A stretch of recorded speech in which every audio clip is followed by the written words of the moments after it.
Please subscribe, like, and share. It really helps us out. And of course, if you have any questions, comment below and we will answer you as soon as we can.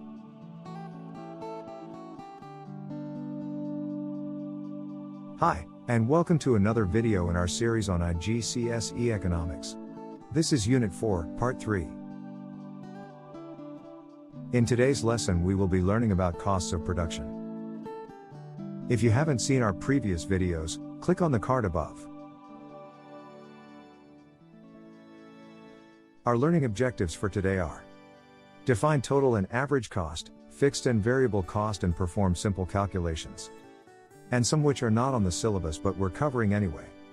To understand the concept of break-even. To be able to identify the break-even output and revenue on a chart. To explain what impact changes in costs and selling price will have on the break-even output. First, let's look at fixed costs. A fixed cost is a cost which does not change as the level of output changes in the short run. Most costs in the long run can be thought of as fixed costs. Graphically, fixed costs look like this. Please note that fixed costs per unit of output, our average fixed costs, will decrease as production increases, and vice versa. Examples of fixed costs are rent, insurance premiums, and loan repayments. Next, let's look at variable costs. Graphically, variable costs look like this. A variable cost is a cost which varies directly with output and increases as production increases. We normally consider variable costs in two ways: variable cost per unit, which would be an average variable cost, and total variable costs at a given level of output. Examples of variable costs are the cost of materials, any performance-related pay.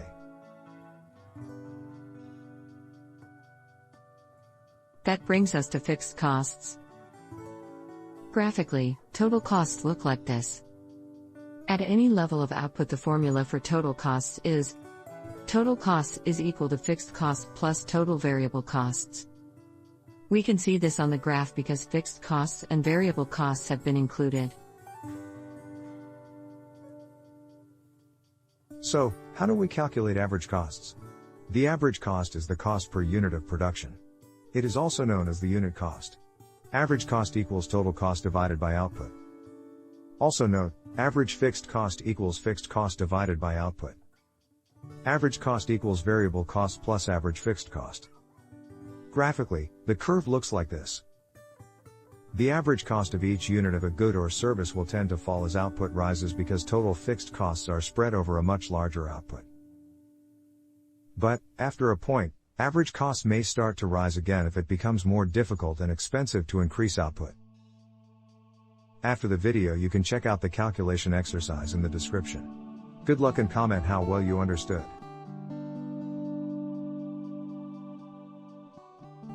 So, profit, loss, or break-even? If a firm is breaking even, it means that the business is neither making a profit or a loss. Profit equals total revenue minus total cost. Break-even is the output at which a firm's total revenue is equal to its total costs. If we look at the total revenue and the total costs lines, the break-even point is where these lines cross. In this example, the break-even point is around 2,000 magazines a month. Below this number, and we are making a loss. Above this point, we are making a profit. If we are not getting to the break-even point, we must try to increase pricing. But this is not always possible. Or we can try to reduce costs. But, again, this might not be possible. Thank you for watching our video. Please like, subscribe and share. And comment below so we can clarify things for you.